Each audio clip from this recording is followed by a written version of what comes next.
भाइयों और बहनों, प्रत्यक्षीकरण एक ऐसी मानसिक बल क्रिया है जो वातावरण में होने वाले अच्छे बुरे घटनाएं तथा दुर्घटनाओं का तत्कालिक दर्शन कराता है, ज्ञान कराता है। क्योंकि प्रकृति अपने संतान को जन्म से लेकर मृत्यु तक सब तरह का संपूर्ण साधन स्वयं देते रहता है। प्रमाण में मान लीजिए कि पहाड़ पर कोई तपस्वी तपस्या कर रहा है, उसे कृत्रिम भोजन करने की कोई आवश्यकता नहीं है, न खाने की न पीने की। वह प्रकृति जो है स्वयं उसे शुद्ध भोजन, शुद्ध वातावरण,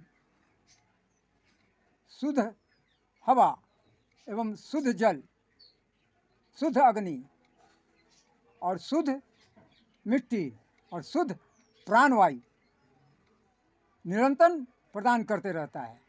तपस्वी तपस्या करता रहता है, धीरे धीरे उस पर गंदगी बढ़ता जाता है, धूल कण बढ़ते जाता है, फिर भी उसे किसी भी तरह का कोई कमी महसूस होता है। वो स्वयं प्रकृति के द्वारा दिए गए भोजन को ग्रहण कर विसर्जित करते रहता है।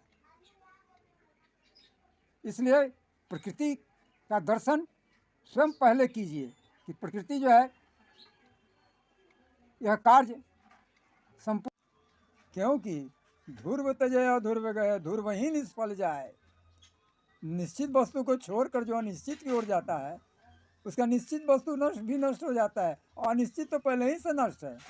इसलिए प्राकृतिक भोजन को छोड़कर जो कृत्रिम भोजन की ओर गए हैं, तो प्राकृतिक भोजन तो नष्ट हो गया।